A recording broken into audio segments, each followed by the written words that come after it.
ঘৃণা তো করবেন না, বুমসানু তো।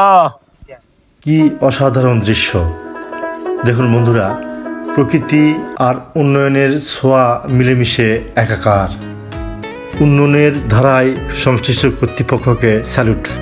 একটু লক্ষ্য করুন বন্ধুরা, দূর দূরান্তে গ্রাম দেখা যায়, মাঠের মাঝখানে একদম উন্নয়নের জোয়ার।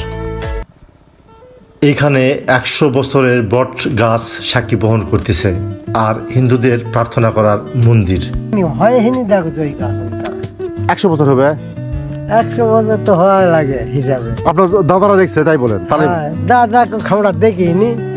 গাছটি অনেক পুরাতন হলেও মন্দির কিন্তু নতুন, যাদেরকে আমি অলরেডি স্যালুট জানিয়ে দিয়েছি। ওটা জায়গার নাম কি? সুন্নাসতলা। সুন্নাসতলা। এই গ্রামের মানুষগুলিও খুব মিশুক টাইপের, খুব ভালো লাগলো আমার। এখানে পূজা হয়? হ্যাঁ পূজা হয়। এক ছোট ভাইয়ের সঙ্গে দেখা হয়ে গেল, কিছুটা আলাদা টাইপের হলেও হৃদয়টা শতভাগ খাঁটি এবং সত্য। ঘৃণা তো করবেন না, বুমসানু তো।